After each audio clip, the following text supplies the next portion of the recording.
한화오션은 이제 생존을 넘어서 성장의 궤도에 올라섰다는 평가를 받고 있습니다.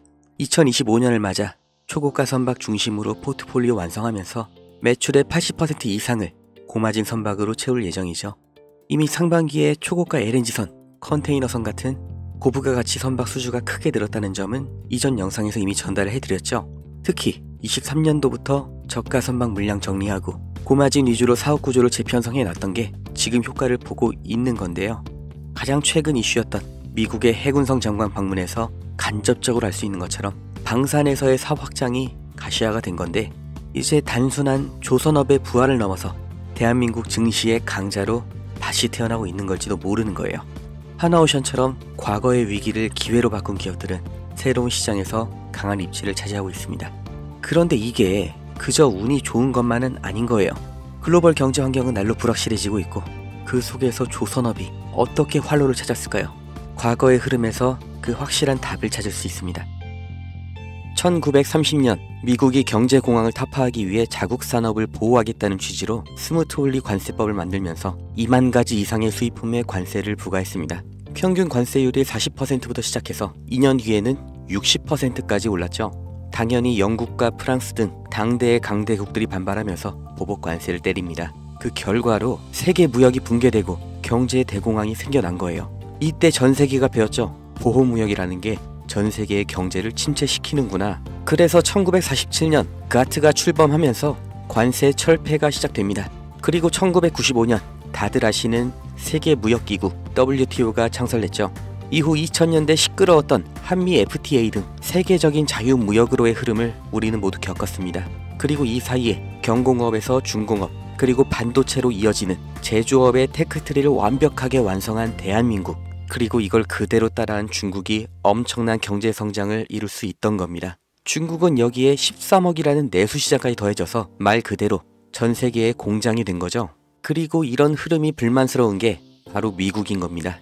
제조업, 그 중에서 기술 집약 산업은 동북아시아, 그 아래 산업은 동남아시아로 넘어가면서 산업, 다시 말해 일자리를 다 빼앗겼다고 생각하는 거죠. 그걸 되찾아오겠다고 말을 하는 게 미국의 서민들의 마음을 대변해 주는 게 바로 트럼프인 거예요. 미국 대통령이, 그리고 백악관의 참모들, 정말 세계 최고의 인재들이 지식이 없어서 아니면 다 같이 동시에 미쳐서 관세 전쟁을 만든 게 절대 아니라는 거죠. 다 같이 잘 살자라는 자유무역주의를 깨고 우리만 잘 살겠다, 그러니까 우리로 들어와라 하는 겁니다. 25년 4월 2일 트럼프가 해방의 날 선언을 합니다. 세상에서 가장 힘세고 자유로운 미국이 어떤 해방을 말하는 걸까요? 경제 해방, 바로 다 같이 잘 살기 위해 제1강대국이 품어야 했던 희생, 바로 국가 부채로부터 해방하겠다는 거죠. 이게 과연 성공할 것인가는 알 수가 없지만 이 일련의 흐름의 결과, 이건 우리가 확실히 알 수가 있고 실제로 지금 눈앞에 닥친 일입니다. 그게 바로 제조업의 이전이죠. 해방의 날 선언 이전에도 트럼프는 글로벌 기업들에게 미국 내에서의 공장 설립, 투자 확대를 요구해왔고, 이제는 대놓고 미국에서 만들어라, 아니면 관세 폭탄을 맞아라, 양자택일을 요구하고 있습니다. 그러나 현실적으로 이게 얼마나 갈지, 그 결과가 어떻게 될지 예측이 안 되는 관세 전쟁이기 때문에 정말 모든 기업이 미국으로 가는 건 불가능하죠. 그렇기 때문에 그 대안, 동남아시아로의 이전을 서두르는 기업들이 생겨나고 있습니다. 그리고 유럽에서도 위기의식을 느끼면서 제조업의 부활을 준비하고 있죠. 결국 전 세계 제조업이 재편이라는 몸살을 앓게 되었는데, 사람이 몸살을 앓게 되면 반드시 일어나는 현상이 있죠. 바로 면역 반응입니다. 전 세계 경제에도 이 면역 반응이 나타나고 있는데, 그게 바로 조선업입니다. 공장 하나만 이동해도 물류 노선이 하나 새로 만들어집니다. 새 항로, 이건 다시 말해 신규 선박 수요를 의미하죠. 그렇기 때문에 트럼프의 선박 구매 언급은 이미 예정되어 있던 수순입니다. 아니, 이미 알고 있었기 때문에, 본인이 할 거기 때문에 해방의 날 전부터, 그리고 지금도 중요하게 언급을 하고 있는 거죠. 백악관에서도 이미 인지하고 있는 겁니다. 향후 선박의 비중을 확보하는 만큼 이제 재편되는 세계 경제와 물류에서 더 유리한 위치를 확보한 채로 경쟁을 할 수 있다는 거예요. 그리고 언제나 세계적인 위기 속에서 벼락부자들, 새로운 글로벌 기업들이 출범했던 것처럼 지금의 관세 전쟁에서도 이 성공의 냄새를 맡은 사람들이 있죠. 국내에서도 현대미포조선을 비롯한 조선주들이 급격한 관심을 받게 된 게 이 미중 무역 갈등 시점부터인 걸 보면 명확하게 확인할 수 있는 겁니다. 전 세계가 무역 전쟁에 빠질수록 물류는 더욱더 복잡해지고 조선업은 그보다 더 바빠집니다.